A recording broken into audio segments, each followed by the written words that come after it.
This episode is brought to you by MEXC crypto trading platform. With the wild swings we're experiencing in these crypto markets, why not take advantage of the wide range of cryptos to actually trade on MEXC? Find your next moonshot and never miss another crypto gem again. And use the link below and I'll airdrop you $25 worth of Bitcoin. Visit MEXC.com for more information. Link in the description below.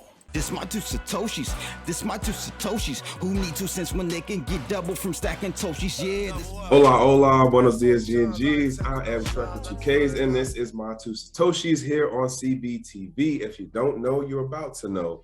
The short of it is, I cover some crypto stories and some non-crypto stories, and I try to make some correlations on things that just bring the interest to me. Hopefully, it has some correlation on what's going on in your life. And yeah, so we're gonna jump into these stories.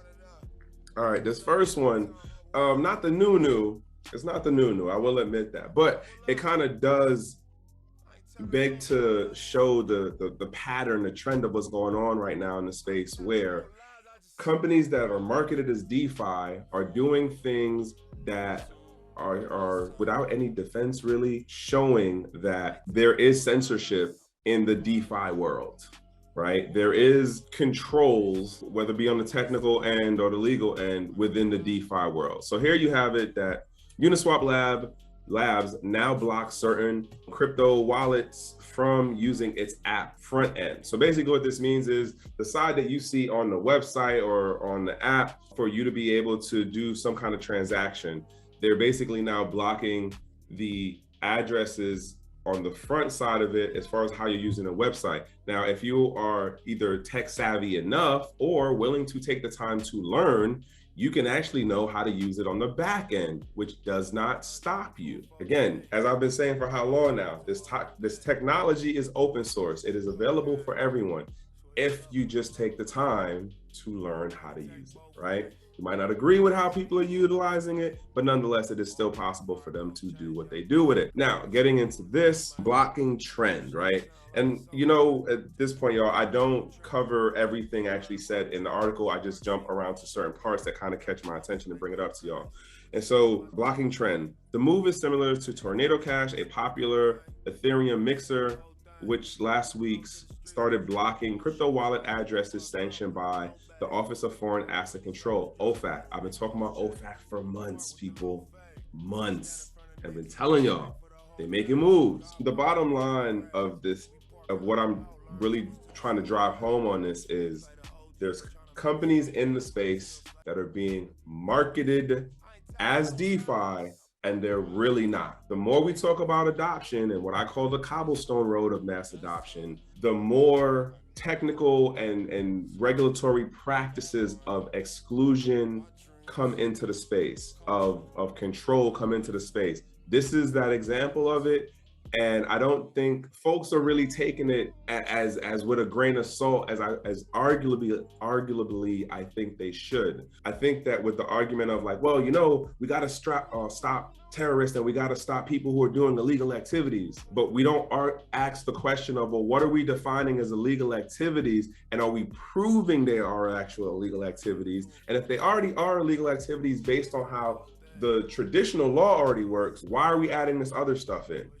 That's the stuff to me that always kind of makes me scratch my head and wonder how people are just so fine and, you know, all the jump along to go along with, well, you know, there's bad people. Okay, well, let's start defining who these bad people are and how are we actually like doing more effective things that are not so broadband on hitting everyone in an arguably negative experience. So jumping in again to another part, this part right here, right? So basically Uniswap partnered with another company that does blockchain analysis security stuff with and related to the space called TRM Labs.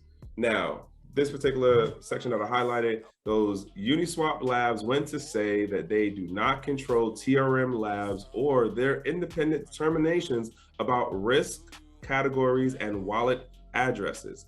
Please also note that their determinations or ours are not being reported to law enforcement. They took some quote from somebody, I guess somebody from the firm. or whichever one of the companies. Here's why I don't believe something like that. Because you have a compliance officer when you're a company of this magnitude. Your compliance officer ain't trying to screw up their job, and they not trying to deal with potentially going to jail for some kind of fraud, relation, or violation, even though so far, nobody who does any of the stuff in this space, from traditional finance to this crypto side finance, aside from like Ross Ulbricht and a couple other people, actually went to jail. Everyone else just pays a fine and moves on. So I don't believe this. Like, someone is compiling the list somewhere, and at some point, either they're gonna get the tap and it's gonna be like, all right, well, you know, here you go. We telling the whole shebang. So I don't believe that, because look at how Coinbase ended up. Just saying. Just because the front end of it doesn't work anymore, it doesn't mean that the back end still can't work. And if you take the time to learn how to use the technology, which again is open source, is available to anybody, guess what? You can figure this out too. Just because Uniswap stopped doing it on the front end doesn't mean you can't use it on the back end. Jumping into this next story out of Zero Hedge. So basically, MSM warns against homemade baby food formula as manufacturer says at least 2 months delay. So basically what happened was there was a major food production facility company named Abbott or something like that. They basically look to have their cake and eat it too. And I so hate that cliche. This company was like, hey, we need to keep the money that we have to do stock buybacks to then be able to get people to give us more. Like, if you know what stock buybacks are, you know that this company put profit over people, bottom line. And the end of the story is the company put profit over people. As I've said before, what I look at, and this is not financial advice, and this is not telling you I'm some market, advanced person or whatever, but this is just me looking at things and paying attention to smarter people in fields of economics, in fields of logistics,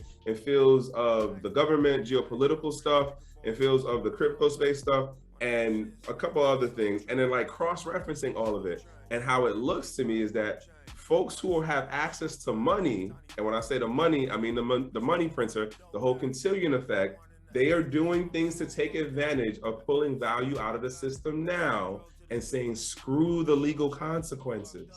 I'm getting what I'm getting now, and then we're gonna stop when somebody figures out what we're doing, or until enough negative attention comes, and then we'll just move on to the next thing.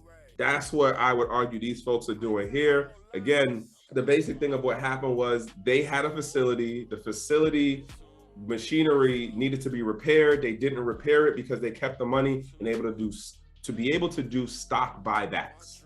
That's what happened. Now, the part that also gets me about this particular story and how I'm gonna argue that this is a PR spin.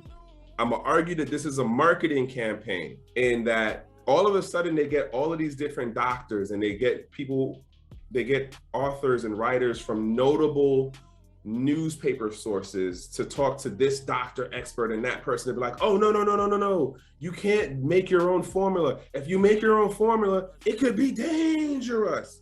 Listen to me. I'm not a doctor. I've never carried a kid. But one thing I do know about history and people have been able to have kids and have healthy kids for centuries without formula that we have here for us in modern day living. Okay. In fact, there are still people who don't have any access to these type of formulas who still have healthy kids. And I know some people are gonna be like, oh my God, well, what are you talking about? Those third tier countries, those people have unhealthy kids, blah, blah, blah. Look at how they live. If you ain't been there, I ain't trying to hear you. And then the other part of, arguably, if you're eating or utilizing things that keep your body and your immune system away from the environment that you live in, arguably you're making yourself weaker because you can't survive without those things. But anywho, I'm not trying to beat that horse down, right? Where I'm going with this one is they get out all these medical experts to say women need to stay away from making their own formula because it wouldn't be safe for the kids and it's not the right thing to do. If that's the logic of this about baby formula, what does that say about you as a parent cooking for your kid or yourself or your spouse or your extended family? Like, where's the line of the healthy food? Where's the concern for when you're making the pork chops, or when you getting bad food ingredients from whatever other place, or where you're getting food that has no nutritional value, but the FDA still approves this shit? Like, again, I'm looking at this as a marketing campaign to throttle people from waiting And then they're also making price increases on the places that do have the baby formula. That's just me and how I'm thinking. The article link for this will be in the description. You can definitely follow up on this when you're ready to. Here's the other thing that made me laugh too about this was they were like, oh, well, you know, you could use whole milk in a pinch. The cows have hormones in them. Unless you buying some straight whole organic milk, which is going to be dumb expensive compared to the processed milk. What's the difference? What do you, again, let me step back one. I'm not a parent in regards to like infants and toddlers at the moment. My kids are up there in age already, so I don't really got to worry about this part, but I know somewhat of a marketing campaign when I see one. And this is a marketing campaign that they're trying to save the baby food industry.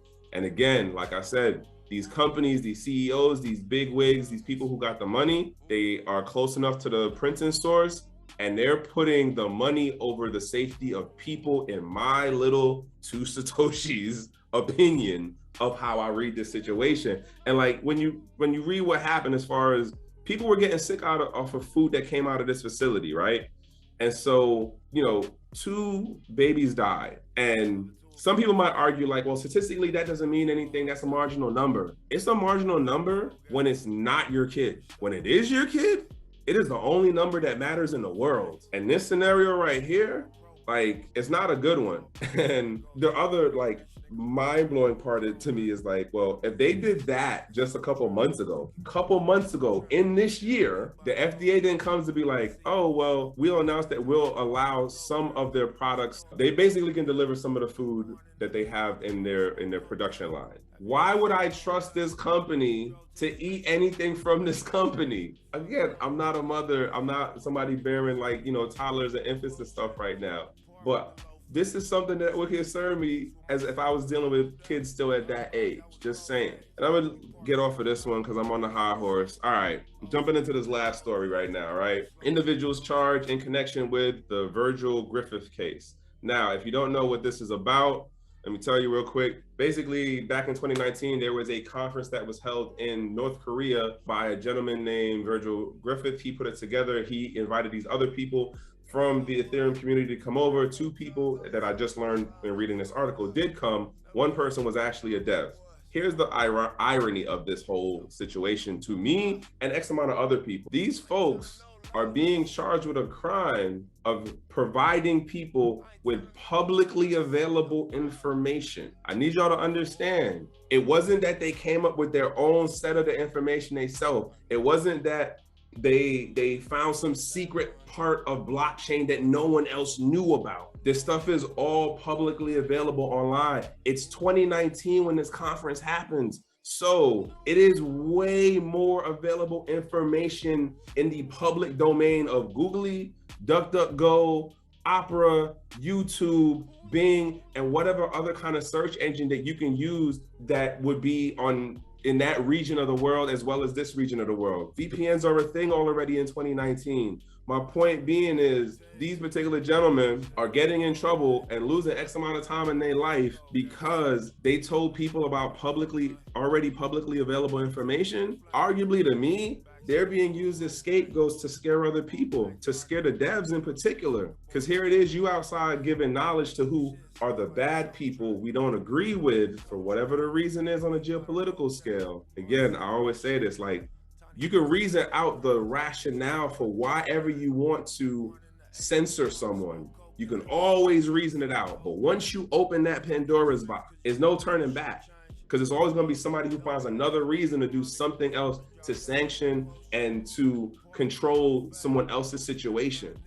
It's just a never-ending thing. You can look for the article itself because the link is going to be in the comment. And I'm going to close it out with this, folks. Like, these are the things to be leery of. They're not telling you that the technology is bad for you. They're telling you that the use cases of if you do it in this way, we coming after you. We don't want you to let other people know what they can do. This is about controlling information, which was and is now already publicly available. I'm just like, it's mind blowing to me.